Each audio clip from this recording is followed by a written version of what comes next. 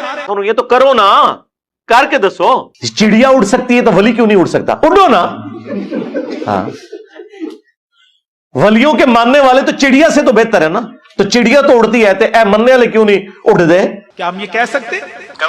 تو پھر ماتی ماری گئی ہے. چوڑیا جی تو منہ نہ متھا تے جن پاڑو لتھا. اگر بات ہو نا یہ بابے کیا کر سکتے ہیں تو میں امت مصطفیٰ کے بابے کی بات نہیں کرتا. حضرت سلیمان علیہ السلام قال الذی عنده علم من الکتاب، ارے وہ ایک بابا جس کو اللہ نے علم کا کتاب کا علم کا کچھ حصہ دیا، تخت بلقیس سینکڑوں میل دور تھا. اور یہ کسی کی کہانی نہیں، یہ قصہ نہیں. اگر وہی جو ہے وہ ہدایت ہے، قرآن ہدایت ہے. ہمارے بابے وہ ہیں. ارے سلیمان علیہ السلام کی قوم کا ایک شخص جو ولی نہیں تھا، جو نبی نہیں تھا، ولی تھا، ایک آنکھ پلک کے جھپکنے سے پہلے ہزاروں میل دور سے تخت لا سکتا ہے. وہ سلیمان کا امتی تھا، تو میرے مصطفیٰ کے امتی کی کیا بات ہے؟ مثلا ایک بندہ یہاں ہوا میں اڑنا شروع کر دے اور کہے کہ جی اس میں سے اب میں نے یہ نکالا ہے کہ آندھا کے بعد 2 + 2 5 ہوں گے، تو آپ کیا کہیں گے؟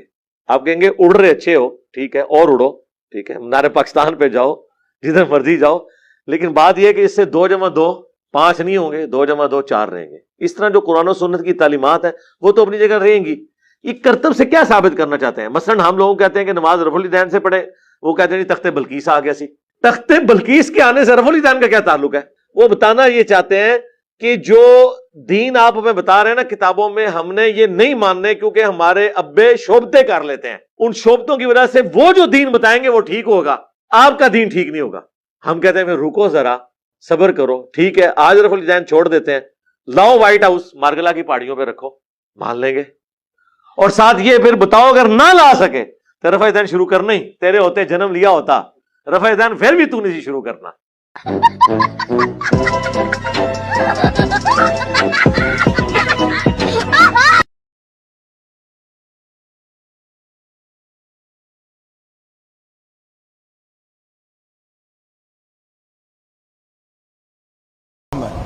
یہ بنی امیہ نے منت مانی تھی اگر حسین قتل ہو جائے تو ہم خوشی کا روزہ رکھیں گے.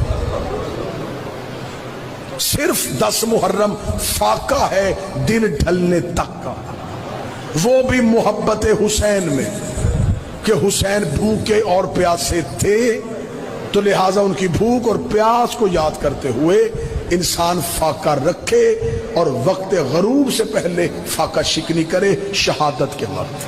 کچھ لوگ یہ کرتے ہیں، کچھ لوگ یہ کرتے ہیں کہ شربت بنا کے خاص طور سے ان دنوں میں بانٹتے ہیں. میں کہتا ہوں یہ درست نہیں ہوگا. وہ کہتے ہیں کہ وہ لوگ کو ثواب ملیں گا، جو کربلا میں جو لوگ تھے ان کو اس کا اجر ملیں گا. لیکن میرے بھائی اگر آپ اس واقعے کو یاد کر کے کوئی شربت پی رہے ہیں تو تعجب کی بات ہے. وہ واقعہ خوشی کا تو کسی بھی لحاظ سے نہیں ہے، وہ واقعہ ایک شہادت اور غم کا ہے. تو آپ اس دن شربت بنا کے پیے، میں تو سمجھتا ہوں اس کا ریلیشن کیا مجھے کچھ سمجھ میں پلے نہیں آتا.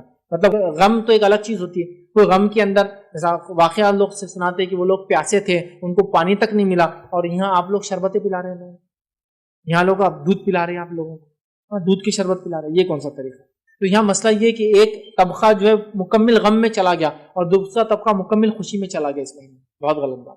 ہم نے اعتدال کیا. ایک یہ کہ برکت ہوگی انشاءاللہ، محرم کا مہینہ ہے. دوسرا فائدہ یہ کہ بدعت کی، جو لوگ سمجھتے ہیں محرم میں شادی غلط ہے تو بدعت کی مخالفت ہوگی، اس کا الگ سے ثواب ملے گا. تیسرا فائدہ یہ کہ محرم میں شادی ہال سستے ہوتے ہیں، سستے میں شادی ہو جائے گی.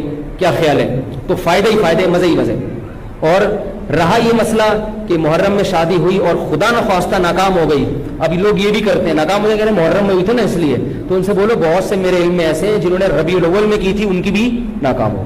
شادی کے کامیاب ہونے یا ناکام ہونے کا تعلق اس سے نہیں ہے کہ رمضان میں ہو رہی ہے کہ محرم میں، وہ اس سے ہے کہ میاں بیوی کا رشتہ جوڑ کا تھا یا نہیں تھا، دونوں تمیز سے رہنا چاہتے ہیں کہ نہیں چاہتے.